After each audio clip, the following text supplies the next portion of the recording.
Water bottle, check. Shoes, Halloween. Gotta wear shoes. Check. Kit bag. Packed.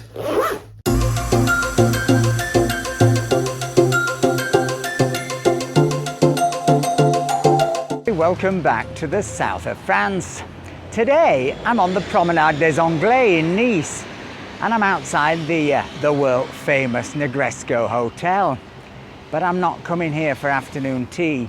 I'm coming here to launch a brand new series of films.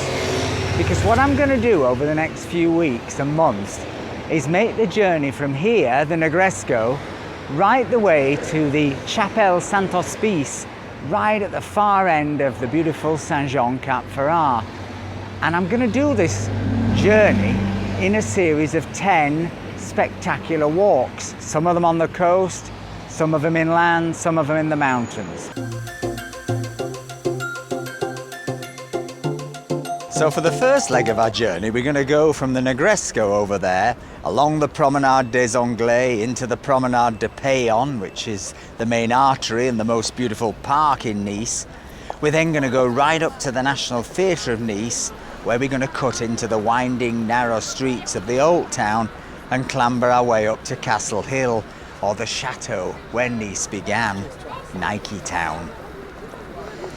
And along the way, I'm going to tell you the story of how a river was transformed into a multi-storey car park, and then the biggest green space in Nice. I'm going to sample a local delicacy, and I'm going to tell you the horrific story of what happened to the Jewish people in Nice at the end of World War II. So lace up your boots and let's get going.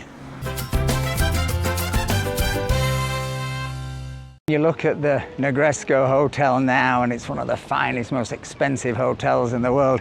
It's hard to believe that when it was actually built in 1912, it very quickly became a big failure. Not least because, of course, in 1913 there was the small matter of World War I. And the man who founded it was a guy called Henri Negresco. He wasn't actually French, he was Romanian. And he'd come here, I think, age 25. He'd had a really big success running the casino, and he thought he spotted an opportunity, which was to open a hotel here on the seafront that could cater for the rich European aristocracy and the rich British aristocracy who were making a beeline for the coast along with the Americans. But as I say, unfortunately, war hit, and by 1920 the Negresco is in real trouble, and poor old Henri is 6 feet under. And from about 1920 right up to the Second World War, I think it was run by a Belgian company, and not terribly effectively. In the Second World War it became a field hospital, and it was only really in the 1950s, I think in about 1956, when the Augier family purchased it, that its fortunes changed. And Mr. Augier, the reason he purchased it is quite an interesting story, was that he came here on holiday and his wife was disabled, and the only building in Nice at that time that had a lift that was wide enough to cope with her wheelchair was the Negresco. So he bought it. But it wasn't him who actually ran it. It was his daughter, Jeanne, who ran it. And she ran it right up until, I think, about 10 years ago. And she was a very eccentric lady who collected vast amounts of fine art and porcelain and Baccarat crystal chandeliers that should have belonged to Nicholas II. And she turned it into this spectacular place. But she was very, very eccentric. She was a massive animal lover. And when she died, she actually left the hotel, as far as I understand it, in trust to an animal charity. So in a sense, the Negresco is owned by animals. And to this day, you can still bring your dog or your cat, and the staff will take it for a walk, I think for about 35 euros on the prom. In fact, when Salvador Dali stayed there, he took his pet cheetah for a walk on the prom. But then he was a bit of a publicity stunt man, wasn't he, Salvador? He liked a bit of attention. I've come across those sort of people before. Of course, as you come along here, don't forget to check out the Palais de Méditerranée with its wonderful Art Deco frontage. The rear of the hotel has all been altered now, but the original frontage remains. And then, as you get up here, don't forget to check out a very famous balcony, because this balcony featured in a movie which changed, well, it didn't just change cinema history, it changed the whole history of royalty down here on the Côte d'Azur, because on this balcony was filmed the opening scene of a movie called To Catch a Thief. Now, it was Grace Kelly, then an actress, who came running onto the balcony screaming that someone had stolen her jewels, and so began the movie. But it was while she was shooting that movie that a photographer introduced her to a man called Prince Rainier, and the rest, as they say, is history. Of course, Rainier married Grace Kelly. She gave up her acting career, became Princess Grace, and then, of course, like all good princesses, died tragically in a car accident, I think in about 1985. But that's the balcony where it all began. We're now halfway along the Promenade des Anglais, and we're coming towards the Promenade de Payon, which is the main park, the beautiful park, which stretches right through the centre of Nice. Now, it is hard to believe that this fantastic park was, up until really about a dozen years ago, largely a hideous multi-storey car park. And before that, it was actually a river. In fact, the River Payon still runs right underneath the park.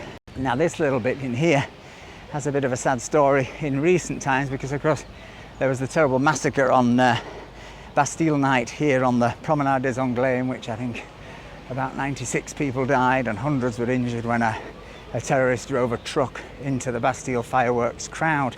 And this bandstand here then became a sort of impromptu memorial with teddy bears and mementos from relatives of people who lost people in the tragedy. And it took an awful long time for them to sort of really pluck up the courage to clear this bandstand. It became a sort of a shrine. But now it's once again restored to normal. And there is actually a memorial on the way to the victims of 2016, but there's a temporary one which is currently in the Place Massena. So when you come through this little bit of the park and you get to the other side of Bernavene's sculpture, you reach Place Massena, perhaps the most famous square in all of Nice. This is, of course, the Great Square. This originally, interestingly, was where the bridge was. And there was a bridge over the river, because underneath here, underneath where I'm walking now, is the River Payon. And this was the major crossing point between the new town over there on the left and the old town over here on the right. It's interesting to look at the history of Place Massena, because there was a time when this place was just entirely a car park, a horrible sort of 1970s car park, and the casino was over there, and it was completely unpedestrian friendly. Then there was a time before that when it was rather beautiful, and it was the sort of tram terminus, and all the old beautiful trams that used to run right the length of this coast. You could even get a tram from Nice right the way into Beaulieu and to Aix, etc. But it was a fantastic sort of tram terminus, and now it's completely pedestrianised, and it's got Galerie Lafayette, and it's got a sports shop that I sometimes go to, and an Nespresso capsule shop for all your Nespresso needs. But it's a very beautiful place in Nice to stroll and to take in the air.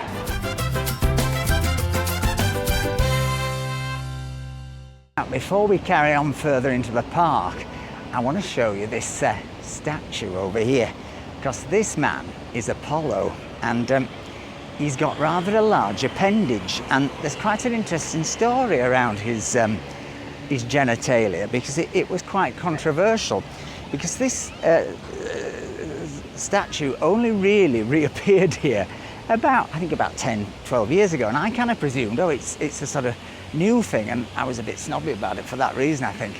But then I discovered the story of Apollo, and it transpires that this sculpture was actually made before the war, and bits of it were then buried away so that the Nazis couldn't get it and melt it down, some of the bronze, and then it was brought back out and put here. Now, unfortunately, it was rather controversial with the locals, and the wonderfully named League of Catholic Women's Decorum, or something like that, a sort of Mary Whitehouse viewers and listeners thing of its day, took offence at Apollo and took offence at his rather large member. And there was a campaign, and they got rid of him. And for many years, he was hidden away in behind a sort of electricity substation, I think, and then he was hidden away in a sports stadium on the outskirts of Nice. And anyway, a few years ago, there was a journalist from Nice Matin went to do a piece on this water treatment works. I mean, I'm sure it was a very interesting piece. And he discovered Apollo. And he couldn't believe that this thing had just been buried away all this time, and he researched it. And then there was a campaign to restore Apollo back to his rightful place. I think I'm right in saying that his member has been reduced in size a little bit, but it's still quite significant. Now we headed back into the park and to my favourite bit of this whole development, which is this wonderful fountain that they named after me. It's not true, that. But it's this fantastic fountain, which is one of those sort of living sculpture-y, fountain-y things that you can both look at and the kids can get in and play in, and not just the kids, the adults. And if we're lucky, we might get to just get in there before it turns off, because it's often on a sort of 20-minute cycle and then it ceases to run. Oh, we're in it. Oh, it's a bit wet. Oh, I think my shoes leaked. Anyway, it's fantastic. I absolutely love it. So let's carry on now our journey over the little roads. All these roads were constructed. And don't forget, as I said to you earlier, we are walking on the River Payon. Underneath here is the river. This is where people used to come and wash their clothes and bathe. And it was apparently an almighty mosquito pit in its day. And hence the more well-to-do people in the new town would keep well clear of the old town over here, where they'd get bitten and possibly worse. So we carry on up here now towards the National Theatre and the Art Gallery.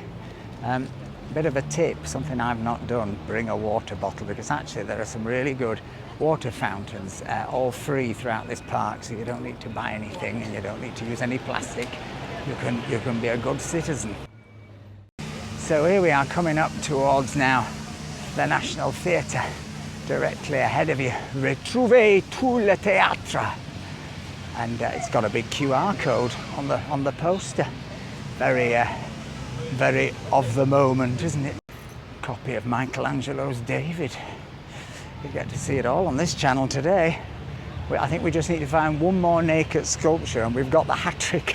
Heading over the road now into the old town, into Babazouk, as it was called. Why was it called Babazouk? Well, Babazouk means the gate of the souk, and I think it was a sort of slang name given to the old town because the souk was a labyrinth, or the old town was a labyrinth of shops and houses, and in those days it was quite squalid conditions. So we're talking about 200-300 years ago, and certainly even to the 20th century, up to the 1950s, the old town was quite a sketchy bit of town. But now, of course, it houses all the shishi restaurants and bars and Airbnbs and all of those things. And it houses this place, which is where we are going to have our lunch. because this is one of the most famous sort of takeout restaurants where you just come and get served here and then go and grab a table over there. And it serves some fantastic Niçoise specialities. Yeah, if you look along here, you've got the pain bagnat, which is a sort of salad niçoise in a sandwich in special bread with lots of olive oil and anchovies and tuna and tomatoes. You've got the petit farcis here, which are the Niçoise speciality of stuffed vegetables. So you've got stuffed courgette with sort of pork mincemeat and peppers and tomatoes. Then you have got more sort of deep fried things. You've got bagnats de caballade, which are fish. And then you've got sardines, grilled sardines here. And then you've got sardines deep fried, beignet de sardine. Up here you've got some nice pudding, some apple tart. And then inside, of course, you've got the famous soccer oven, which is where the Nice speciality of soccer, and that's what we're gonna have for our lunch, but that's where the soccer comes from.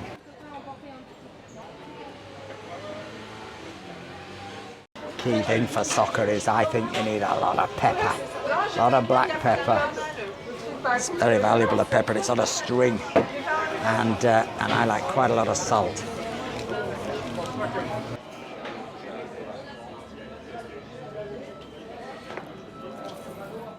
So there is the soccer, which is chickpea flour and olive oil, really, just baked into a pancake, very, very hot.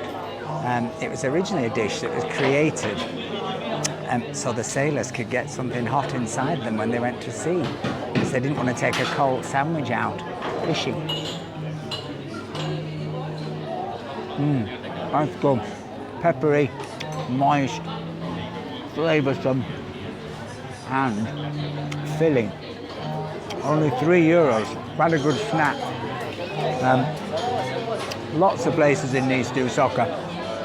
The key thing is to go somewhere where they turn over a lot, because there's nothing worse than getting, it's a bit like going to a fish and chip shop and ending up with some sort of 4-hour-old big cod and chips. It doesn't work. They need to be turning over a lot. They need to be flying out of that hot oven. And I think this is really excellent soccer. So remember the place, René Soccer. It's a nice little stop halfway along your walk from the Negresco. Get to the National Theatre, cross the road, come down here, and there's a really interesting quirk with this restaurant, which is, bonjour, here comes the quirk. Un verre de rouge, s'il vous plaît, avec des glaçons. Rouge. The quirk is that if you sit down, you have to buy a drink. Well, that's fair enough. But the food comes from over there, and the drinks come from over there.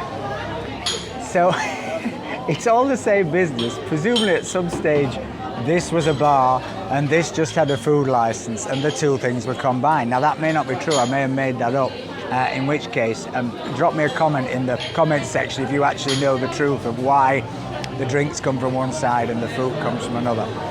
But if you're going to sit down and you want to rest halfway along your journey, you have to buy a drink. I mean, it doesn't have to be red wine, but you know, we are in France. Best soccer since the World Cup. See what I did there? It's a laugh a minute, this channel. Laugh a minute. And I think here comes my verre de rouge. Maybe not, my glass of red seems to have gone on a tour of the old town. Quick advert, if you enjoy our videos, please, please, please hit the subscribe button down here in the little bottom corner. Just touch it, won't cost you a penny. I won't come round your house and do anything that you don't want me to do. It just means you'll get a notification every time a new video drops, and it will help the algorithm, as will liking our videos. If you have liked it, give us a thumbs up at the end of the video. Makes a huge difference, costs you nothing. Merci, oui. Now, here's the bill. for the wine, €3. This, soccer, €3. So €6, you've had a glass of wine, you've sat in a really nice place, you've had a great bit of soccer, great bit of traditional food, it's vegetarian friendly, and it's cost you €6, which is what, just over a fiver in dollars, what, $4, something like that. So, you know, the south of France, as I always say, does not have to be so expensive. You just have to know where to go. Cheers, everyone, to the second leg of our journey, which is the climb up to the castle.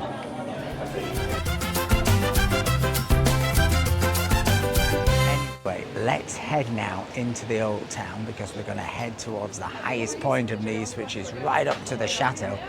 But before then, I'm going to show you a little bit of the old town, and I'm going to introduce you to an interesting bit of history. This is indeed the street I'm looking for. This is Rue Benoit Bounicot. Now, Rue Benoit Bounicot is the street where the Jewish ghetto was. Now, this is not a Jewish ghetto imposed by the Nazis, and we're going to discover quite a bit more about the Nazi occupation in a little while in this video. But this was the Jewish ghetto that was imposed from Genoa by the Duke of Savoy in, I think, the sort of 15th, 16th century. Of course, Nice was run from Italy in those days, from Genoa, and the Jewish people were made to live on this street. The Duke of Savoy tried to get them to wear the old yellow star, and I think for the most part the Niçois refused to make this happen. Though I think there was at one point the rulers got a bit angry, and the Jewish star was introduced.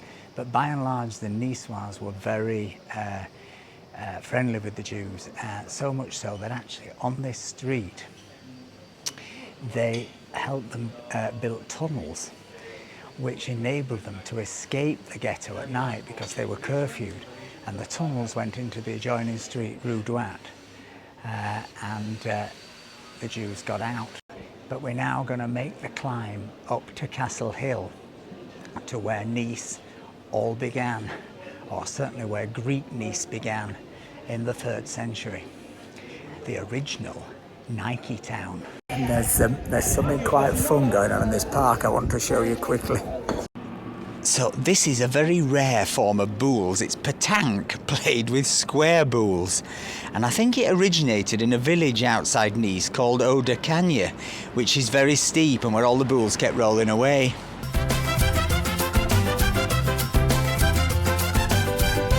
Yeah, up ahead here is Castle Hill. Now, there are many sort of routes into the chateau. The most used one is right on the seafront, the Promenade des Anglais, where there's big tall steps, but there's also a lift if you're a bit of the heart of walking. Yeah, when you use that lift, you have to walk into a tunnel from the Promenade des Anglais. And the reason that tunnel is there is because towards the end of the war, when the Nazis actually came into Nice, because of course Nice was run for most of the war by the Italians on behalf of the Germans.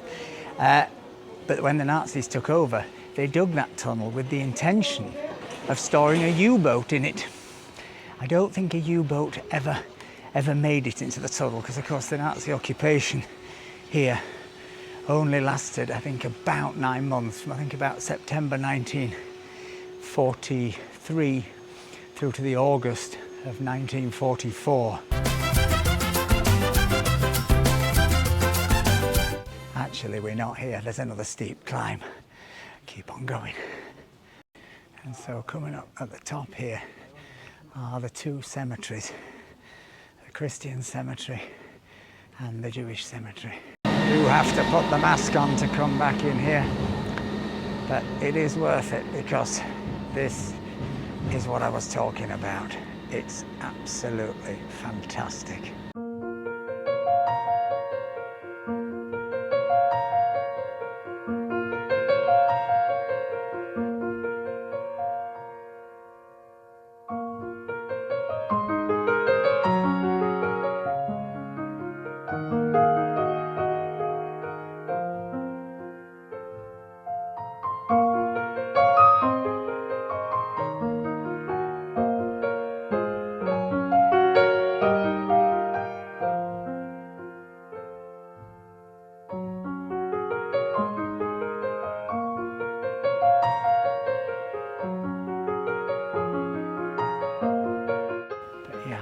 just love wandering around here.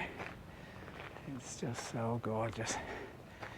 And of course, up ahead of us you can see right back up to Montbaron, and you've got a perfect view of Elton John's house. Actually, I never realised. And another walk that we're going to do in this 10 walk series, as I say, where we're going to walk all the way from Nice into to the end of Saint-Jean. But another walk is going to be up to Elton's house, which offers some of the most spectacular views on the whole of this stretch of coastline. So we're now going to head into the adjoining cemetery, which is the Jewish cemetery, and I'm going to tell you a little bit about the story of what happened to the Jews at the end of the Second World War. As I say, the thing you have to remember is that for most of the war, Nice was controlled by Mussolini and the Italians, and despite the fact that the Germans, the Nazis, said round up the Jews, put the yellow stickers on, etc., etc., the Italians, in fact Mussolini himself, said, I'm not doing it.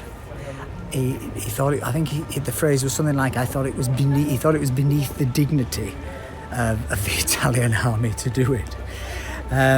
So net result was that an awful lot of Jewish people from all across Europe came to Nice to try and ride out the war. And by the middle of 1943, it was beginning to look like they may have succeeded. But then in September 1943, Hitler lost patience with the Italians not doing what he wanted, and the Nazis marched into Nice and took over. And the result was what we're about to discover. So this memorial behind me contains the names of over 3,000 Jewish people who the Nazis sent to their deaths, to the death camps from Nice, and they were sent from the two main railway stations of Nice. And I think when I first discovered that, it was oddly that the fact that the banality of evil, it was the fact that they'd gone from the same stations that you use today to go down the coast to Cannes or in towards Italy, or just to pop into Nice to do some shopping or whatever, and yet those people got on a train and never came back.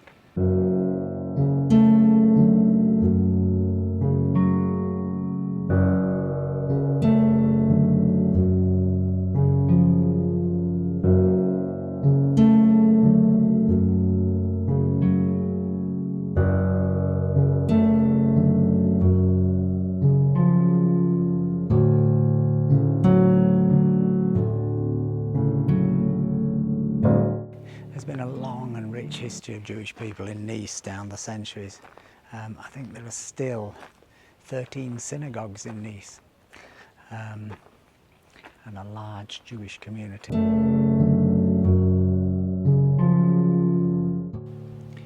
So this is the memorial inside the cemetery, and the urn on the left-hand side is meant to contain the ashes of Jewish people killed in the Holocaust, and the urn on the right-hand side is meant to contain soap made from the rendered down body fat of Jewish people murdered by the Nazis.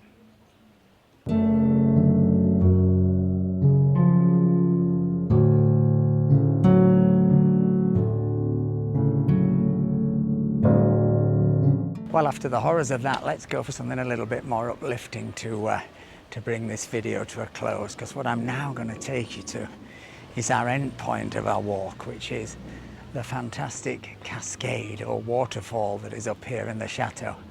Now, it's not always working, I have to say. There's a couple of times I've come up here with tours and there's no water in it, but I think I might be able to hear water. So fingers crossed, the cascade is going to deliver. I can hear water. Listen. And a few more steps. I think we'll have got our steps in today.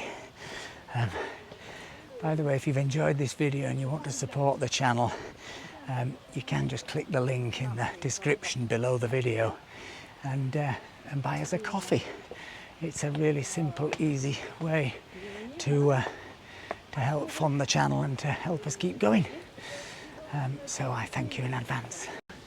Up here into this mysterious tunnel and do a left. We should find it. It's at the top here. Fingers crossed they're not out of water.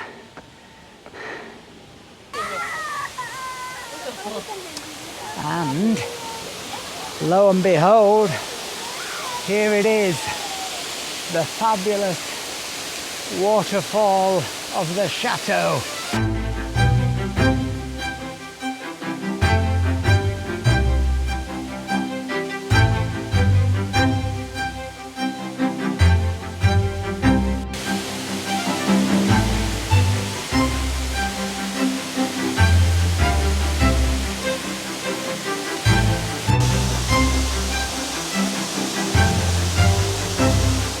I promise you a fantastic view of the old town, and there it is, the Promenade des Anglais. You can see right there where we began our walk at the Negresco, which took us right up here along the park, wind away through the old town here, clambered up to the castle, and this is where we are.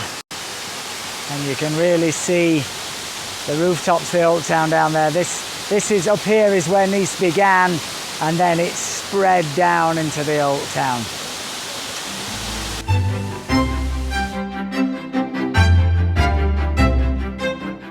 So this is going to be where we end our journey for today. The first leg of our walk all the way from the Negresco to the Chapelle St Hospice on Saint-Jean-Cap-Ferrat. In the next walk, you're going to rejoin me here when I'm going to take you through the rest of the chateau, round to the far side where we'll see the port, down into the port of Nice, and then along a spectacular coastal walk, which takes us, incidentally, through the nudist rocks as we go all the way on to Cocoa Beach. Hope you've enjoyed this video. If you have, please give us a like, please give us a subscription, please hit the bell to receive notifications when we drop a new video every Sunday night. It's been great having you. I'll see you on the next one. Take care. Bye.